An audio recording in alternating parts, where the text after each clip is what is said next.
اخر کار حکومت چې دنو د عمران خان پر یای باندې مجبور شو کېدای چې عمران خان سبا بنګاری ته راوړي او مکمل د احتجاج مکمل معلومات شریکو مزه چې د علي امین ګنداپور قافله اوس په کوم ځای کې ده د پی ټی آی چې نور قافلې را روانې دي نو هغه اوس په کوم ځای کې کېږي د پی ټی آی څومره امینګان او څومره ام پی ګان چې دنو هغه گرفتار شول د پی ټی آی چې دنو څومره عوام چې دنو مکمل تور باندې کارکونان چې دنو گرفتار شول ویډیو را سره مکمل ګوري مکمل معلومات تاسو شریکوم ملګرو د سین یو قافله را روانه او ملګرو د شکارپور په مقام باندې چې دغه په گاډو باندې پولیسانو ډزې وکړلې او دغه د گاډو چې کوم ټیرونه مکمل تور باندې ختم شوی دي نو هغه د شکارپور په مقام باندې دي ځکه چې پولیسانو په حمله کړو بل طرف ته چې په ملتان کې چې دنو د قدیر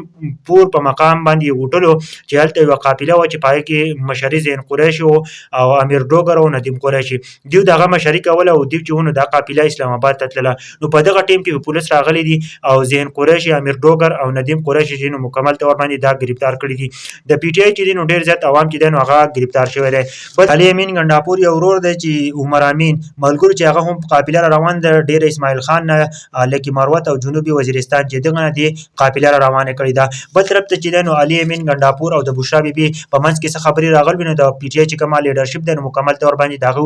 جوړه راوستي ده بل طرف ته چې دنو وس چې دغه کومه د علي امین ګنداپور قافله د هغه د ثوابین چې دا نو هغه ثوابین انټرچینج نه وتی ده بل طرف ته چې دنو علي امین ګنداپور چې مکمل تور باندې وس سامان اغستې ده مکمل تور باندې هغه د خپل قافلې مخ ته یو ټرک چې دنو هغه روان کړی دی او په هغه کې غټي غټي پنکې لګولې دي چې کله شیلینګ کېږي نو عوام ته بس نقصان نه رسي مکمل شیلینګ به هغه بل طرف ته وړي بل طرف ته چې دنو دغه نه پس چې دنو د علي امین ګنداپور چې دنو قافله د پاغه پسې بیا چې دنو بشرا بیبي ورسره د بشرا بیبي پسې پاغه پسې د ملګرو دغه نه پس چې د ملګرو ډېر زیات قافلې روان دي ډېر زیات کارکونان چې د پی ټی آی چې دنو هغه مکمل تور باندې گرفتار شوی دي هغه گرفتاری کوي ځکه چې ځین روډونه مکمل تور باندې چې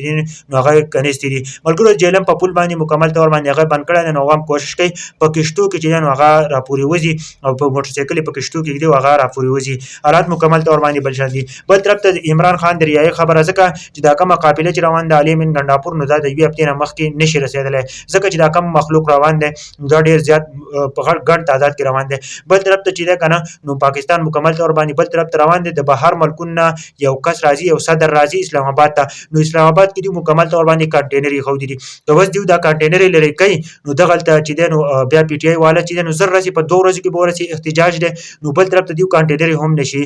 لري کوله او بل طرف ته دیو دا چې وس کنټینر نه لري کوي نو چې د بهر ملک نه کوم صدر راځي نو دیو چې دنو دیو بے عزتی ده نو دیو کوشش کوي چې عمران خان کې د شي سبا بنګاری تراوړو دا کوم احتجاج چې دا مکمل تور باندې کینسل کی ان شاء الله ټول پی ټی آی والا لپاره خوشخبری خبر ده ځکه چې قافلې هم وسم روان دي اسلام آباد ته ځان نشي او اسلام آباد وړکی لار نه دي د مکمل بند کړي دي هر لار بند کړي دي جی دا نوې معلومات راغلو کنه د پی ټی آی والا لپاره ډیره خوشخبری خبر ده ان شاء الله کې د چې عمران خان سباریا کی ځکه چې د بهر ملک نه یو صدر راځي اوټ اف کنټری نه یو کس راځي نو دلته د چې په دې ملک ته راځي او د اسلام آباد ته راځي او د اسلام آباد د کوم حال چې ده نو دا چې دا خلک بهر ملکونو خلک راولي نو خلک داسې حال نشي لیدل ملګرو نو هغه چې دنو او چې بهر ملک نسوک مېلمه راشي نو هغه بس وای کنه دی وباره کې نو مکمل تور باندې کړي چې عمران خان سبا بنګالي توي ان شاء الله ټول لپاره خوشخبری خبر ده زبر ته دا خوشخبری ان شاء الله شریک کوم او ویډیو سره ضرور شیر کړئ